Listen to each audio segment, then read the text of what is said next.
जय हिंद दोस्तों, आप सभी का स्वागत है आपके अपने इस यूट्यूब चैनल में। तो दोस्तों आज की इस वीडियो में हम टॉप 100 जनरल नॉलेज जिसमें हिस्ट्री के टॉप 100 क्वेश्चन को लेकर आए हैं, जो कि संपूर्ण लूसेंट का निचोड़ है आप लोगों के लिए। तो यद्यप आप चैनल पर नए हैं तो चैनल को सब्सक्राइब करके बेल आइकन को जरूर प्रेस कर लीजिएगा, क्योंकि हम आप लोगों के लिए इसी तरह की इम्पोर्टेंट वीडियोज़ लेकर आते रहते हैं। तो चैनल पर नए हैं तो चैनल को सब्सक्राइब कर लीजिएगा, और जिस तरह आप लोगों ने हमारी सभी वीडियोस को प्यार दिया है उसी तरह आप लोग इस वीडियो को भी प्यार ज़रूर दीजिएगा और ज़्यादा से ज़्यादा लोगों के पास शेयर करने का प्रयास कीजिएगा। तो चलिए ज़्यादा देरी न करते हुए हम वीडियो को शुरू करते हैं डियर। ठीक है, सारे इंपॉर्टेंट क्वेश्चन हम आपको पहले ही बता दे रहे हैं, इसलिए आप वीडियो को ज़रा सा भी स्किप मत कीजिएगा, पूरा देखिएगा, आपको इस क्लास से फ़ायदा 100% होने वाला है। ठीक है, चलिए तो जैसे पहला क्वेश्चन हमारे सामने आ चुका है, कह रहा है कि सांची के स्तूप का निर्माण किसने कराया। तो सांची के स्तूप का निर्माण जो है किसने कराया था, वो कराया था अशोक ने। तो इसका करेक्ट आंसर जो हो जाएगा अशोक। ठीक है, अगला क्वेश्चन कह रहा है कि मेगास्थनीज ने किसके दूत के रूप में चंद्रगुप्त मौर्य के दरबार में आया था। तो मेगास्थनीज जो है किसके राजदूत के रूप में चंद्रगुप्त मौर्य के दरबार में आया था, तो इसका करेक्ट आंसर हो जाएगा सेल्यूकस। ठीक है, और ये अगला क्वेश्चन जो है इंपॉर्टेंट है, ये बार बार परीक्षाओं में पूछा जाता है। कहता है कि मुद्रा राक्षस किसने लिखी थी।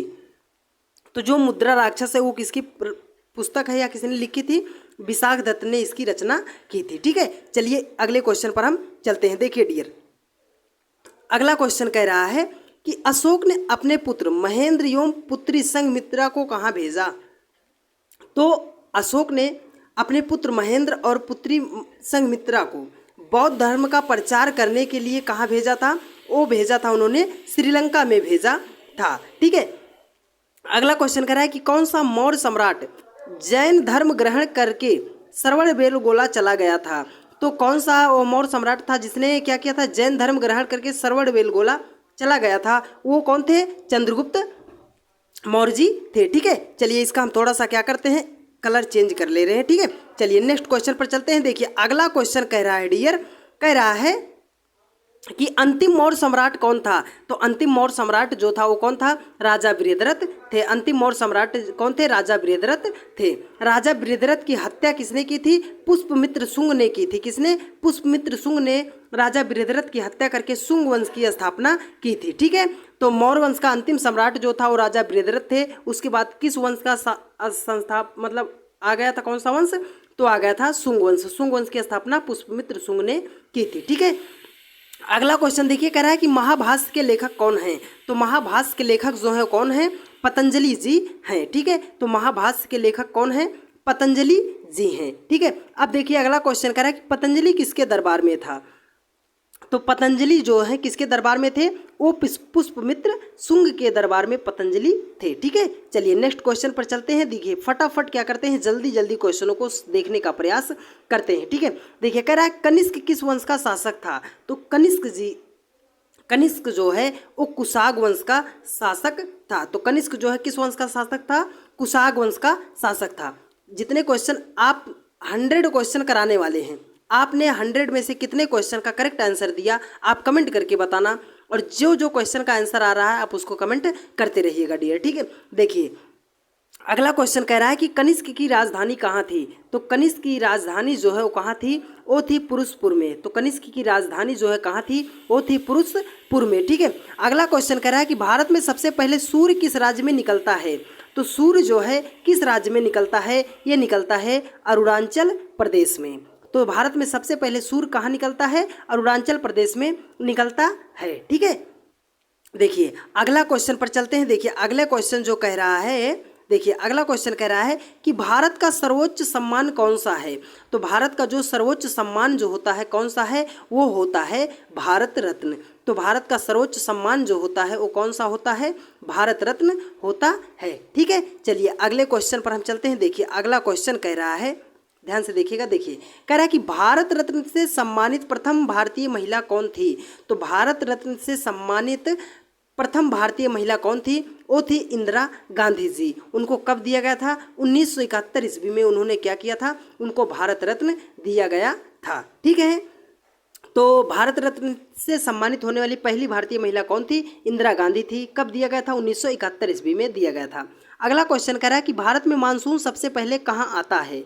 तो भारत में जो सबसे पहले मानसून आता है वो कहाँ आता है, केरल राज्य में आता है। कब आ जाता है, जून के प्रथम सप्ताह में केरल में क्या होता है, सबसे पहले मानसून आ जाता है। ठीक है, अगला क्वेश्चन कह रहा है कि भगवान बुद्ध को ज्ञान की प्राप्ति किस स्थान पर हुआ था। तो भगवान बुद्ध को जो है ज्ञान की प्राप्ति जो है कहाँ हुआ था, बोध गया में हुआ था। ठीक है, तो भगवान बुद्ध को ज्ञान की प्राप्ति जो है किस स्थान पर हुआ था, वो हुआ था बोध गया में। ठीक है, चलिए अगले क्वेश्चन पर चलते हैं। देखिए अगला क्वेश्चन कह रहा है कि भारत का प्रथम गवर्नर जनरल कौन था। तो भारत का प्रथम गवर्नर जनरल जो था वो कौन था, लॉर्ड विलियम बेंटिंक था। तो भारत का प्रथम गवर्नर जनरल जो है कौन था, लॉर्ड विलियम बेंटिंक था। ठीक है, अगला क्वेश्चन करा है कि चंद्रमा पर मानव भेजने वाला प्रथम देश कौन सा है। अर्थात चंद्रमा पर जो है सबसे पहले इंसान किस देश ने भेजा था। तो वो भेजा था संयुक्त राज्य अमेरिका, जिसको क्या कहते हैं, यूएसए के नाम से भी जाना जाता है। ठीक है, तो चंद्रमा पर सबसे पहले मनुष्य को किसने भेजा था, वो भेजा था यूएसए ने। अगला क्वेश्चन करा है कि रतौंधी किस विटामिन की कमी के कारण होता है। तो रतौंधी जो है किस विटामिन की कमी के कारण होता है, वो होता है विटामिन ए की कमी के कारण। अब यहीं पर एक चीज़ आपसे ये पूछता है कि विटामिन ए का जो है रासायनिक नाम क्या होता है। तो इसको हम क्या कहते हैं, रेटिनॉल कहते हैं। ठीक है, इंपॉर्टेंट फैक्ट्स है, आप इसको भी याद करके रखिएगा। तो रतौंधी जो है किस विटामिन की कमी के कारण होता है, वो होता है विटामिन ए की कमी के कारण। तो विटामिन ए का हमने बताया रासायनिक नाम क्या होता है, रेटिनॉल होता है। ठीक है, विटामिन ए किस में पाया जाता है, तो वो प्रायः क्या होता है, गाजर में पाया जाता है। ठीक है, चलिए नेक्स्ट क्वेश्चन पर चलते हैं डियर। ठीक है, देखिए अगला क्वेश्चन कह रहा है कि कागज का आविष्कार किस देश ने किया था। तो कागज का आविष्कार जो है किस देश ने किया था, चाइना ने किया था। तो कागज का आविष्कार जो है किस देश ने किया था, चाइना ने किया था। ठीक है, चलिए अगले क्वेश्चन पर हम चलते हैं। देखिए अगला क्वेश्चन कह रहा है डियर, देखिए सौर प्रणाली के खोजकर्ता कौन है। तो सौर प्रणाली जो है इसकी खोजकर्ता किसने की थी, इसकी खोज की थी कापरनिकस जी के द्वारा क्या किया गया था, सौर प्रणाली के खोजकर्ता हैं। ठीक है, कापरनिकस। अगला क्वेश्चन कह रहा है कि हिंदी भाषा की लिपि कौन सी है। तो हिंदी भाषा की लिपि कौन सी है, वो है देवनागरी। तो हिंदी भाषा की लिपि कौन सी है, देवनागरी है। अगला क्वेश्चन देखिए, कह रहा है कि इंसुलिन का प्रयोग किस बीमारी के इलाज के लिए प्रयोग किया जाता है। तो इंसुलिन का जो प्रयोग किया जाता है किस बीमारी के लिए, वो किया जाता है मधुमेह बीमारी के लिए, है ना। मधुमेह के इलाज के लिए क्या किया जाता है, इंसुलिन का प्रयोग किया जाता है। आपको हम बार बार बता रहे हैं डियर, टॉप 100 जनरल नॉलेज के क्वेश्चन लेकर आए हैं। यदि आप वीडियो को पूरा देखते हैं तो आपको इस वीडियो से 100% फ़ायदा होने वाला है। किसी भी आप एग्ज़ाम की तैयारी कर रहे हैं तो इस क्लास से क्वेश्चन 100% बनेगा। तो अपनी इस वीडियो का टारगेट भी हम रख रहे हैं डियर कि 1 के सब्सक्राइबर जो है हमारा कंप्लीट हो जाना चाहिए। तो इसलिए आप वीडियो को जितना ज़्यादा से ज़्यादा हो सके शेयर कीजिएगा। और यदि आप चैनल पर नए हैं तो उस चैनल को सब्सक्राइब करके बेल आइकन को प्रेस कर लीजिएगा, क्योंकि हमने बताया कि इसी तरह की इंपॉर्टेंट वीडियोस का नोटिफिकेशन आपको मिलता रहे। चलिए नेक्स्ट क्वेश्चन पर चलते हैं डियर। देखिए अगला क्वेश्चन कह रहा है कि भारत में सर्वाधिक वर्षा कहाँ होती है। तो भारत में सर्वाधिक वर्षा जो होती है मानिसराम, है ना, मानिसराम मेघालय में होती है। ठीक है, चलिए अगला क्वेश्चन कह रहा है कि भारत की पहली महिला शासिका कौन थी। तो भारत की प्रथम महिला शासिका कौन थी, रजिया सुल्तान बेगम थी। रजिया सुल्तान थी। अगला क्वेश्चन आपसे यहीं पर पूछ सकता है कि रजिया सुल्तान जो है किसकी बेटी थी। तो रजिया सुल्तान जो है इल्तुतमिश की बेटी थी। ठीक है, इल्तुतमिश की बेटी थी। इल्तुतमिश को क्या कहा जाता है, इल्तुतमिश को कहा जाता है गुलामों का गुलाम। ठीक है, इल्तुतमिश किसका गुलाम था, कुतुबुद्दीन ऐबक का गुलाम था। ठीक है, चलिए अगला क्वेश्चन कहता है कि टेलीविजन का आविष्कार किसने किया था। तो टेलीविजन का आविष्कार जो है किसने किया था, जॉन लोगी बेयर्ड ने किया था। तो टेलीविजन का आविष्कार जो है जॉन लोगी बेयर्ड के द्वारा किया गया था। ठीक है, चलिए नेक्स्ट क्वेश्चन पर चलते हैं। देखिए अगला क्वेश्चन कह रहा है कि जलियांवाला बाग हत्याकांड कब और कहाँ हुआ था। तो जलियांवाला हत्याकांड जो है, बाग हत्याकांड कब हुआ था, वो अमृतसर में हुआ था। कब हुआ था, 13 अप्रैल 1919 ईस्वी को हुआ था। ठीक है, 13 अप्रैल 1919 ईस्वी को हुआ था। और इस पे जो गोली चलाने का आदेश दिया था वो किसने दिया था, जनरल डायर ने क्या किया था, जनरल डायर ने क्या किया था, गोली चलाने का आदेश दिया था। ठीक है, चलिए नेक्स्ट क्वेश्चन पर चलते हैं डियर। देखिए अगला क्वेश्चन कह रहा है कि सर्वाधिक चमकीला एवं गर्म ग्रह कौन सा है। तो सर्वाधिक चमकीला एवं गर्म ग्रह कौन सा है, वो होता है हमारा शुक्र होता है। सर्वाधिक चमकीला एवं गर्म ग्रह कौन सा होता है, वो होता है शुक्र ग्रह होता है। अगला क्वेश्चन कह रहा है कि भारत पाकिस्तान के बीच सीमा रेखा कौन सी है। तो भारत और पाकिस्तान के बीच कौन सी सीमा रेखा है, वो है कौन सी, रेड क्लिफ रेखा है। ठीक है, भारत और पाकिस्तान के बीच कौन सी रेखा है, रेड क्लिफ रेखा है। यहीं पर आपको एक चीज़ और बता दें कि भारत और चीन के बीच जो है कौन सी रेखा है, वो है हमारी मैकमोहन रेखा। ठीक है, मैकमोहन रेखा। यहीं पर आपसे पूछता है कि मैकमोहन रेखा जो है भारत के किस राज्य को काटती है, किस राज्य के मतलब किस राज्य पर वहाँ पे सीमा बनाया गया है, तो वो बनाया गया है एपी, अरुणाचल प्रदेश में बनाया गया है, जहाँ पर अरुणाचल प्रदेश में सबसे पहले सूर्य निकलता है। ठीक है, चलिए नेक्स्ट क्वेश्चन पर चलते हैं। देखिए कह रहा है कि मछलियाँ अपना सांस किसकी सहायता से लेती हैं। तो जैसे मनुष्य जो होता है वो तो जो सांस लेता है वो किसकी सहायता से लेता है, फेफड़े के द्वारा, लेकिन जो मछलियाँ होती हैं वो किसके द्वारा सांस लेती हैं, गलफड़े के द्वारा सांस लेती हैं। ठीक है, चलिए नेक्स्ट क्वेश्चन पर चलते हैं। देखिए डियर, अगला क्वेश्चन जो कह रहा है, देखिए कह रहा है कि भारत की प्रथम महिला राज्यपाल कौन थी। तो भारत की प्रथम महिला राज्यपाल जो थी वो कौन थी, सरोजिनी नायडू जी थी। ठीक है, अगला क्वेश्चन कह रहा है कि ब्रह्म समाज के संस्थापक कौन थे। तो ब्रह्म समाज के संस्थापक जो है कौन थे, राजा राम मोहन राय जी थे। तो ब्रह्म समाज के संस्थापक कौन थे, राजा राम मोहन राय जी थे। अगला क्वेश्चन कह रहा है कि भारतीय अंतरिक्ष कार्यक्रम के जनक कौन है। तो भारतीय अंतरिक्ष कार्यक्रम के जनक जो है वो कौन है, डॉक्टर विक्रम साराभाई जी हैं। तो भारतीय अंतरिक्ष कार्यक्रम के जनक कौन है, डॉक्टर विक्रम साराभाई जी हैं। ठीक है, चलिए नेक्स्ट क्वेश्चन पे चलते हैं। देखिए अगला क्वेश्चन कह रहा है कि तुम मुझे खून दो मैं तुम्हें आज़ादी दूंगा का नारा किसने दिया था।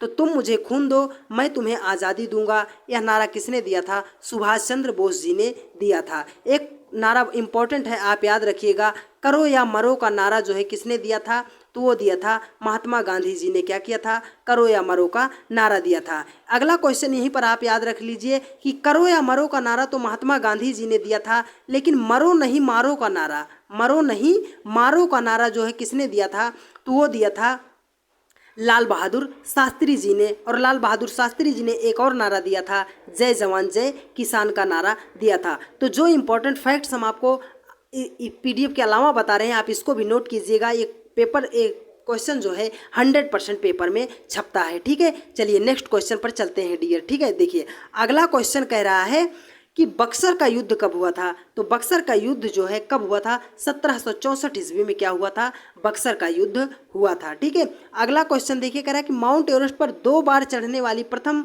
महिला कौन थी। तो माउंट एवरेस्ट पर 2 बार चढ़ने वाली प्रथम महिला कौन थी, वो थी संतोष यादव जी। संतोष यादव जी। ठीक है, देखिए अगला क्वेश्चन कह रहा है कि वास्को डिगामा भारत आगमन कब हुआ था। तो वास्को डिगामा का भारत आगमन कब हुआ था, अर्थात वास्को डिगामा भारत कब आया था, तो ये आया था 1498 ईस्वी में। नेक्स्ट क्वेश्चन यहीं पर आपसे इससे पूछता है कि जब वास्को डिगामा भारत आया था तो इसका स्वागत जो है किसने किया था। तो इसका स्वागत जो है जमोरिन ने किया था। इसको भी आप नोट करके लिखिएगा कि जब भारत वास्को डिगामा पहुंचा था तो उसका स्वागत किसने किया था, जमोरिन ने किया था। ठीक है, चलिए नेक्स्ट क्वेश्चन पर चलते हैं। देखिए अगला क्वेश्चन कह रहा है डियर कि सिख धर्म के संस्थापक कौन माने जाते हैं। तो सिख धर्म के संस्थापक जो हैं गुरु नानक जी माने जाते हैं।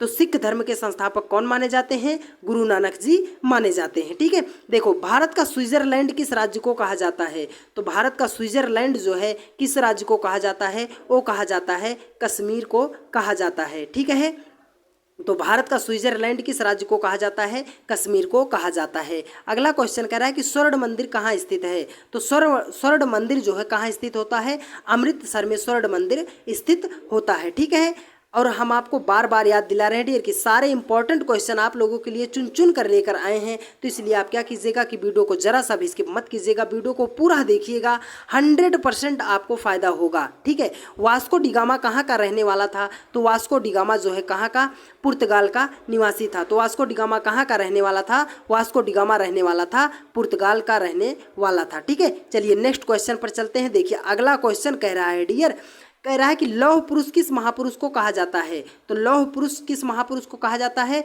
वो कहा जाता है सरदार वल्लभ भाई पटेल को कहा जाता है। ठीक है, तो लौह पुरुष किसको, मतलब लौह पुरुष की लौह पुरुष के नाम से किस महापुरुष को जाना जाता है? वो जाना जाता है सरदार वल्लभ भाई पटेल को। यहाँ से एक क्वेश्चन आपसे ये पूछता है कि स्वतंत्र भारत के प्रथम गृह मंत्री जो हैं, स्वतंत्र भारत के प्रथम गृह मंत्री जो हैं वो भी कौन थे? सरदार वल्लभ भाई पटेल जी ही थे। तो स्वतंत्र भारत के प्रथम प्रधानमंत्री कौन थे? जवाहरलाल नेहरू थे। और स्वतंत्र भारत के प्रथम जो है वित्त मंत्री कौन थे? जान मथाई जी थे। और स्वतंत्र भारत के प्रथम राष्ट्रपति जो थे वो कौन थे? डॉक्टर राजेंद्र प्रसाद जी थे। अगला क्वेश्चन यहीं से आपसे पूछता है कि स्वतंत्र भारत के प्रथम कानून मंत्री कौन थे? तो वो थे डॉक्टर भीमराव अंबेडकर जी। ठीक है। और एक क्वेश्चन आपसे पूछता है कि प्रारूप समिति का चेयरमैन या प्रारूप समिति के अध्यक्ष कौन थे? तो वो भी थे डॉक्टर भीमराव अंबेडकर जी। ठीक है। अगला क्वेश्चन कह रहा है कि सर्वाधिक सीमाओं वाला देश कौन सा है? तो सर्वाधिक सीमाओं वाला देश कौन सा होता है? हमारा चीन होता है। ठीक है। कितने देशों के साथ सीमा साझा करता है? ये लगभग 13 देशों के साथ सीमा साझा करता है। ठीक है। महाभारत के रचयिता कौन है? तो महाभारत के रचयिता कौन होते हैं? वो होते हैं महर्षि वेदव्यास जी होते हैं। ठीक है। हमने आपको कहा कि टॉप 100 क्वेश्चन कराने वाले हैं, लेकिन आप ये एक्स्ट्रा फैक्ट को देखते रहिएगा, कम से कम आपके 120 क्वेश्चन से ज़्यादा तैयार हो जाएंगे। ठीक है। क्षेत्रफल की दृष्टि से भारत का सबसे बड़ा राज्य कौन सा है? तो क्षेत्रफल की दृष्टि से सबसे बड़ा भारत का कौन सा राज्य है? वो होता है हमारा राजस्थान होता है। यहीं पर हम बात करें कि जनसंख्या की दृष्टि से सबसे बड़ा राज्य कौन सा होता है? तो वो होता है आपका उत्तर प्रदेश होता है। ठीक है। चलिए अगला क्वेश्चन कह रहा है कि भारत में सैनिकों को दिया जाने वाला सबसे बड़ा सैनिक सम्मान कौन सा है? तो जो भारत में सैनिकों को दिया जाने वाला सबसे बड़ा सैनिक सम्मान होता है वो कौन सा होता है? परमवीर चक्र होता है। ठीक है। अगला क्वेश्चन कह रहा है कि ओणम भारत के किस राज्य का प्रसिद्ध त्योहार है? तो ओणम जो है भारत के किस राज्य का त्योहार है? वो होता है केरल राज्य का त्योहार है। तो ओणम जो है किस राज्य का त्योहार है? केरल राज्य का त्योहार है। ठीक है। चलिए नेक्स्ट क्वेश्चन पर चलते हैं। देखिए अगला क्वेश्चन कह रहा है कि जनसंख्या एवं क्षेत्रफल की दृष्टि से विश्व का सबसे छोटा देश कौन सा है? तो देखो जनसंख्या और क्षेत्रफल की दृष्टि से विश्व का सबसे छोटा देश कौन सा है? वेटिकन सिटी होता है। ठीक है। और वेटिकन सिटी का जो हमारा राजधानी होती है वो भी वेटिकन सिटी ही होती है। ठीक है। चलिए अगले क्वेश्चन पर चलते हैं। देखिए अगला क्वेश्चन आ चुका है कि पंजाबी भाषा किस लिपि में लिखी जाती है? तो पंजाबी भाषा जो है किस लिपि में लिखी जाती है? वो लिखी जाती है गुरमुखी लिपि में लिखी जाती है। तो अगर बात करता है कि हिंदी जो है, हिंदी किस लिपि की भाषा है, मतलब किस लिपि से लिखी जाती है? तो वो लिखी जाती है देवनागरी में। ठीक है। चलिए अगला क्वेश्चन कह रहा है कि कलम का सिपाही किसे कहा जाता है? ठीक है, कलाम नहीं, कलम का सिपाही किसे कहा जाता है? तो कलम का सिपाही किसे कहा जाता है? मुंशी प्रेमचंद जी को कहा जाता है। ठीक है। तो कलम का सिपाही किसे कहा जाता है? मुंशी प्रेमचंद जी को कहा जाता है। मुंशी प्रेमचंद की किन्हीं 2 रचना का नाम आप हमें क्या कीजिएगा? कमेंट करके बताइएगा, तब हम समझेंगे कि आप लोगों ने यहाँ तक वीडियो को देखा और अच्छे तरीके से देखा है। तो ठीक है, मुंशी प्रेमचंद की 2 रचनाओं का नाम आप कमेंट करके जरूर बताइएगा। चलिए नेक्स्ट क्वेश्चन पर चलते हैं कि भारत का सबसे प्रथम विश्वविद्यालय कौन सा है और उसकी स्थापना कब हुई थी? तो भारत का जो है सबसे प्रथम विश्वविद्यालय जो है वो कौन है? नालंदा विश्वविद्यालय है। उसकी स्थापना जो है 450 ईसा पूर्व की गई थी। अब यहीं पर देख लेते हैं कि जब नालंदा विश्वविद्यालय की स्थापना जो है 450 ईस्वी में की गई थी, तो नालंदा विश्वविद्यालय की स्थापना किसके द्वारा की गई थी? तो वो की गई थी कुमारगुप्त प्रथम के द्वारा। किसके द्वारा? कुमारगुप्त प्रथम के द्वारा क्या किया गया था? नालंदा विश्वविद्यालय की स्थापना की गई थी। ठीक है। चलिए नेक्स्ट क्वेश्चन पर चलते हैं और 50 क्वेश्चन हो गए डियर। तो आप लोगों का दायित्व बनता है कि ज़्यादा से ज़्यादा वीडियो को शेयर कीजिएगा, लाइक कीजिएगा। यदि आप चैनल पर नए हैं तो चैनल को सब्सक्राइब करके बेल आइकन को ज़रूर प्रेस कर लीजिएगा, क्योंकि पूरे YouTube पर सबसे अच्छी वीडियो आपको यहीं पर देखने को मिलती है जीके जीएस की। ठीक है। तो इसलिए आप वीडियो को देखिए और चैनल को तुरंत सब्सक्राइब करके शेयर कर दीजिएगा। ठीक है। देखिए कह रहा है कि भारत का राष्ट्रीय पशु कौन सा है? तो भारत का राष्ट्रीय पशु कौन सा होता है?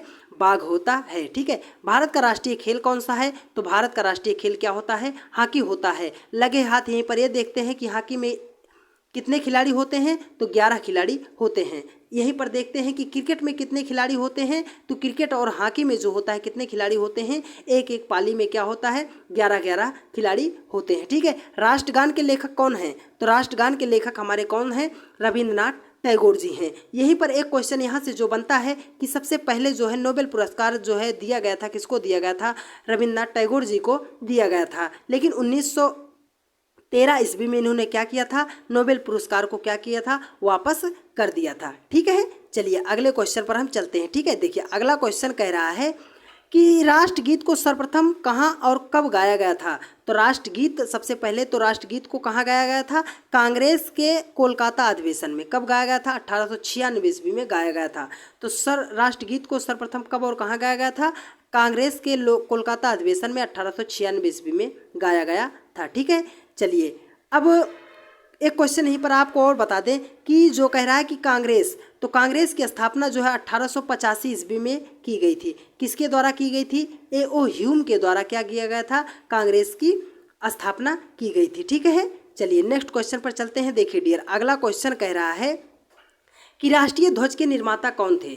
तो राष्ट्रीय ध्वज के निर्माता या राष्ट्रीय तिरंगे का जो है डिजाइन किसने तैयार किया था, वो तैयार किया था पिंगली वेंकैया जी ने क्या किया था, राष्ट्रीय ध्वज का क्या किया था, डिजाइन तैयार किया था। अब बात करता है कि राष्ट्रीय ध्वज को अपनाया कब गया था, इसको भी आप ध्यान में रख लीजिएगा। तो 24 जनवरी 1950 ईस्वी को क्या किया गया था, 24 जनवरी 1950 ईस्वी को राष्ट्रीय ध्वज को अपनाया गया था। अब यही क्वेश्चन और देखिए कि राष्ट्रीय ध्वज की लंबाई और चौड़ाई L/B, लंबाई और चौड़ाई का अनुपात कितना होता है, तो 3:2 के रेशियो में होता है। लंबाई 3 होती है, चौड़ाई 2 होता है। ठीक है, चलिए नेक्स्ट क्वेश्चन पर चलते हैं। देखिए भारत के झंडा गीत विजयी विश्व तिरंगा प्यारा की रचना किसने की थी। तो भारत के झंडा गीत विजयी विश्व तिरंगा प्यारा की रचना किसने की थी, श्री श्यामलाल गुप्त पार्षद ने की थी। ठीक है, अगला क्वेश्चन कह रहा है कि मानव द्वारा प्रयोग किया जाने वाला प्रथम धातु कौन सा था। तो मानव द्वारा प्रयोग किया जाने वाला प्रथम धातु कौन सा था, तांबा था। ठीक है, चलिए नेक्स्ट क्वेश्चन पर चलते हैं डियर। देखिए अगला क्वेश्चन कह रहा है, देखिए अगला क्वेश्चन कह रहा है कि कार्बन का सबसे शुद्ध रूप कौन है। तो कार्बन का जो है सबसे शुद्ध रूप जो होता है वो होता है हमारा हीरा होता है। ठीक है, कार्बन का सबसे शुद्ध रूप क्या होता है, हीरा होता है। अगला क्वेश्चन कह रहा है कि एक्सरे के आविष्कारक कौन थे। तो एक्सरे का आविष्कार जो है किसके द्वारा किया गया था, वो किया गया था रॉन्टजन के द्वारा किया गया था। तो एक्सरे के आविष्कारक कौन थे, वो थे रॉन्टजन थे। संसार का सबसे बड़ा महाकाव्य कौन सा है, पूरे विश्व का जो है सबसे बड़ा महाकाव्य कौन सा है, तो वो होता है महाभारत। तो संसार का सबसे बड़ा महाकाव्य कौन सा है, महाभारत होता है। ठीक है, चलिए नेक्स्ट क्वेश्चन पर चलते हैं डियर। देखिए अगला क्वेश्चन कह रहा है, देखिए घड़ी के अंदर रात में चमकने वाला पदार्थ क्या है। तो घड़ी के अंदर जो होता है, आप लोगों ने देखा होगा कि घड़ी के अंदर जो है रात में कुछ चमकता है, तो वो क्या होता है, रेडियम होता है। ठीक है, चलिए अगला क्वेश्चन देखिए कह रहा है, देखिए अगला क्वेश्चन कह रहा है कि थर्मामीटर में चमकने वाला पदार्थ क्या होता है। तो थर्मामीटर में जो चमकता है क्या होता है, पारा होता है।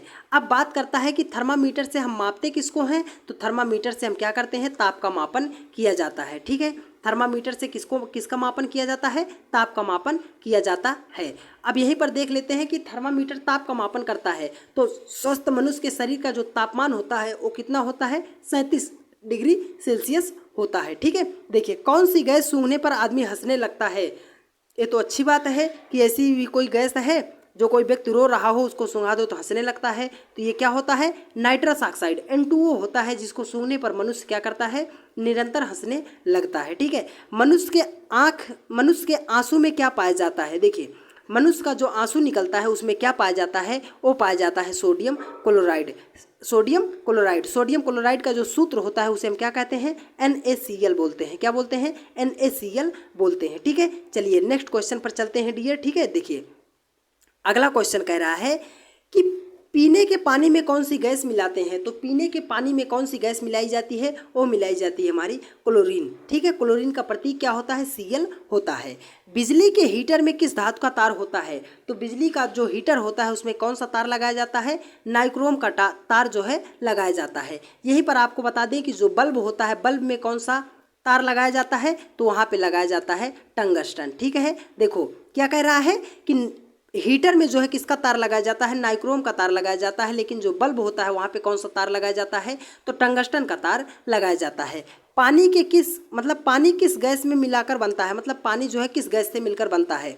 तो पानी जो है हाइड्रोजन और ऑक्सीजन के मिश्रण से क्या होता है, पानी बनाया जाता है। ठीक है, चलिए नेक्स्ट क्वेश्चन पर देखते हैं। देखिए डियर अगला क्वेश्चन कह रहा है कि किस ग्रह को इवनिंग स्टार, शाम का तारा कहा जाता है। तो शाम का तारा या सांझ का तारा किसको कहा जाता है? वो कहा जाता है शुक्र को कहा जाता है। ठीक है, चलिए नेक्स्ट क्वेश्चन पर चलते हैं। देखिए डियर, अगला क्वेश्चन जो कह रहा है, देखिए अगला क्वेश्चन कह रहा है कि किस ग्रह को रेड स्टार, लाल ग्रह के नाम से किस ग्रह को जाना जाता है? तो लाल ग्रह के नाम से हम किसको जाना जाता है? मंगल ग्रह को क्या कहा जाता है? लाल ग्रह के नाम से भी इसको जाना जाता है। ठीक है, देखिए कह रहा है कि पेड़ की पत्तियां, है ना, पेड़ की पत्तियां का रंग जो है हरा क्यों होता है? तो पेड़ की पत्तियों का रंग जो होता है वो हरा किसके कारण होता है? क्लोरोफिल के कारण क्या होता है? पेड़ की पत्तियों का रंग हरा होता है। कभी कभी क्वेश्चन आपसे ये पूछता है कि टमाटर का रंग जो है लाल क्यों होता है? तो टमाटर का रंग जो है लाल किसके कारण होता है? लाइकोपेन के कारण। किसके कारण? लाइकोपेन के कारण जो है टमाटर का रंग जो होता है लाल होता है, और क्लोरोफिल के कारण जो होता है पत्तियों का रंग क्या होता है? हरा होता है। ठीक है, मनुष्य के शरीर में कुल कितनी हड्डियां होती हैं? तो मनुष्य के शरीर में जो है 206 हड्डियां होती हैं। और वहीं पर अगर पूछता है कि बच्चों के शरीर में कितनी हड्डियां होती हैं, तो बच्चों के शरीर में कितनी हड्डियां होती हैं? 300 हड्डियां होती हैं। लगे हाथ एक क्वेश्चन और देखते हैं कि मनुष्य के चेहरे में कितनी हड्डियां होती हैं? तो याद रखिएगा, चा से चेहरा, चा से 14। ठीक है, तो मनुष्य के चेहरे में कितना हड्डियां होती हैं? 14 हड्डियां होती हैं। जो एक्स्ट्रा इंपॉर्टेंट फैक्ट बता रहे हैं डियर, आप इनको नोट करके लिखिएगा। ये कभी न कभी क्वेश्चन बना था, या आगे कभी कभी क्वेश्चन क्या होगा, 100% आपको बनता हुआ दिखाई देगा। तो ठीक है, इसीलिए हम कह रहे हैं कि वीडियो को पूरा देखिएगा, क्योंकि सब यूट्यूब पर सबसे अच्छी अगर आपको जीके जीएस की कहीं पर वीडियो मिलेगी तो वो आपको इसी चैनल पर दी जाती है। ठीक है, तो इसलिए आप अभी भी टाइम है, तुरंत चैनल को सब्सक्राइब करके बेल आइकन को प्रेस कर लीजिए, और ज़्यादा से ज़्यादा दोस्तों के पास शेयर करना मत भूलिएगा। ठीक है, देखिए कह रहा है कि आग में कौन सा पदार्थ नहीं जलता है? ऐसा कौन सा पदार्थ है जो आग में भी नहीं जलेगा? अब देखो एस्बेस्ट जो है ये आग में भी नहीं जलता है। ठीक है, सबसे कठोर धातु कौन सी है? तो सबसे कठोर धातु कौन सी है? हीरा है। अब आप एक क्वेश्चन का जवाब आप कमेंट कीजिएगा कि कार्बन का सबसे शुद्ध रूप कौन सा होता है? इसका जवाब आप कमेंट करके ज़रूर बताइएगा। कौन सा पदार्थ पानी में जलता है? तो पानी में जलता है कौन सा पदार्थ? वो जलता है सोडियम। तो कौन सा पदार्थ जो है पानी में जलता है? इसका करेक्ट आंसर है सोडियम। ठीक है, चलिए नेक्स्ट क्वेश्चन पर चलते हैं। देखिए अगला क्वेश्चन कह रहा है कि सबसे जहरीला पदार्थ कौन सा है? तो सबसे जहरीला पदार्थ जो होता है वो कौन सा होता है? रेडियम जो होता है सबसे जहरीला पदार्थ होता है। ठीक है, चलिए नेक्स्ट क्वेश्चन पर चलते हैं। देखिए अगला क्वेश्चन कह रहा है डियर कि किन किन धातुओं को मिलाकर पीतल बनता है? इंपॉर्टेंट क्वेश्चन है, कई बार ये पेपर में पूछा गया है कि पीतल जो होता है किसका क्या होता है, किसको मिलाकर बनता है? तो तांबा और जस्ता को मिलाकर क्या किया जाता है? पीतल का निर्माण किया जाता है। अगला क्वेश्चन कह रहा है कि किन किन धातुओं को मिलाकर चुंबक बनता है? तो चुंबक का निर्माण जो होता है एल्युमिनियम और निकिल को मिलाकर क्या किया जाता है? चुंबक का निर्माण किया जाता है। ठीक है, चलिए अगला क्वेश्चन कह रहा है कि कौन सी गैस हवा में जलती है? तो हवा में जलने वाली गैस का नाम क्या होता है? कार्बन मोनोऑक्साइड होता है। यह ऐसी गैस होती है जैसे हवा का संपर्क होगा ये तुरंत क्या करेगी? बर्न करने लगेगी, जलने लगती है। ठीक है, चलिए नेक्स्ट क्वेश्चन पर चलते हैं डियर। देखिए अगला क्वेश्चन कह रहा है वायुमंडल में कौन सी गैस नहीं है? तो वायुमंडल में कौन सी गैस नहीं पाई जाती है? तो हमारी जो क्लोरीन गैस होती है यह वायुमंडल में नहीं पाई जाती है। ठीक है, चलिए अगला क्वेश्चन कह रहा है कि कौन सा पदार्थ जो केवल हमारे देश में पाया जाता है? ऐसा कौन सा पदार्थ है जो केवल भारत में पाया जाता है? वह क्या होता है? अभ्रक होता है, जो कि केवल हमारे भारत देश में ही पाया जाता है। देखो अगला क्वेश्चन कर रहा है कि संकीर्तन प्रथा के जन्मदाता कौन थे? तो संकीर्तन प्रथा के जन्मदाता जो हैं वो कौन थे? चैतन्य जी थे। तो संकीर्तन प्रथा के जन्मदाता कौन थे? वो चैतन्य जी थे। ठीक है, चलिए नेक्स्ट क्वेश्चन पर चलते हैं। देखिए अगला क्वेश्चन कर रहा है कि किस मुगल शासक को आलमगीर कहा जाता था? तो आलमगीर किसको कहा जाता था? आ से आलमगीर, आ से औरंगजेब। ठीक है, औरंगजेब को एक और नाम से जाना जाता है, जिंदा पीर के नाम से भी क्या कहा जाता है? जिंदा पीर के नाम से भी किसको जाना जाता है? औरंगजेब को ही जाना जाता है। ठीक है, चलिए नेक्स्ट क्वेश्चन पर चलते हैं डियर। देखिए अगला क्वेश्चन सॉरी डियर, अगला क्वेश्चन कह रहा है कि शहीद आजम उपाधि से किसे सम्मानित किया गया? तो शहीद आजम के नाम से किसको सम्मानित किया गया था? भगत सिंह जी को क्या किया गया था? सम्मानित किया गया था। देखो साइमन कमीशन के विरुद्ध प्रदर्शन करने के दौरान लाठी चार्ज में किस राजनेता की मृत्यु हो गई थी? तो लाठीचार्ज के दौरान जो है साइमन कमीशन के विरुद्ध में प्रदर्शन करने के फलस्वरूप लाला लाजपत राय जी की क्या हो गई थी, मृत्यु हो गई थी। अब बात यहीं पर देख लेते हैं साइमन कमीशन से। तो साइमन कमीशन जो है बना कब था, 1927 ईस्वी में बना था, लेकिन भारत कब आया था, तो 1928 ईस्वी में क्या हुआ था, यह भारत आया था। ठीक है, बहावी आंदोलन के प्रवर्तक कौन थे, तो बहावी आंदोलन के प्रवर्तक जो थे वो कौन थे, सैयद अहमद जी थे। तो बहावी आंदोलन के प्रवर्तक कौन थे, सैयद अहमद जी थे। ठीक है, चलिए नेक्स्ट क्वेश्चन पर चलते हैं। देखिए अगला क्वेश्चन कह रहा है, किस स्थान पर बुद्ध ने महापरिनिर्वाण प्राप्त किया था। तो कौन सा ऐसा स्थान था जहां पर बुद्ध जी को क्या हुआ था, महापरिनिर्वाण जो है प्राप्त हुआ था। तो वो था कुशीनगर में। कुशीनगर में महात्मा बुद्ध जी का क्या हुआ था, महापरिनिर्वाण प्राप्त हुआ था।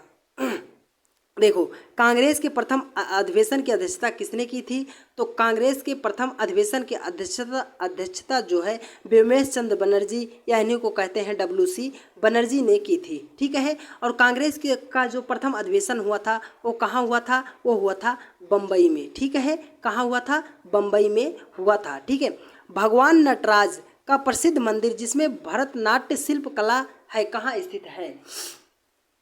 तो देखिए नटराज मंदिर जो है कहाँ है, चिदम्बरम में है। तो नटराज मंदिर जो है कहाँ है, चिदम्बरम में स्थित है। ठीक है, चलिए नेक्स्ट क्वेश्चन पर चलते हैं। देखिए अगला क्वेश्चन कह रहा है, डियर ध्यान से देखिएगा, कह रहा है कि महात्मा बुद्ध ने उपदेश देने हेतु किस भाषा का प्रयोग किया था। तो महात्मा बुद्ध ने जब उपदेश दिया था तो किस भाषा का प्रयोग किया था, इन्होंने किया था पाली भाषा का प्रयोग किया था। ठीक है, कुतुब मीनार के कार्य को किस शासक ने पूरा किया था। तो कुतुब मीनार जो है इसका जो है कार्य जो है किसने पूरा किया था, वो पूरा किया था इल्तुतमिश ने पूरा किया था। ठीक है, चलिए और कुतुब मीनार का जो है प्रारंभ किसने किया था, इसको बनवाने का शुरुआत जो है किसने की थी, तो कुतुबुद्दीन ऐबक ने की थी। ठीक है, चलिए अगले क्वेश्चन पर हम चलते हैं। अगला क्वेश्चन कह रहा है कि लीलावती पुस्तक किससे संबंधित है।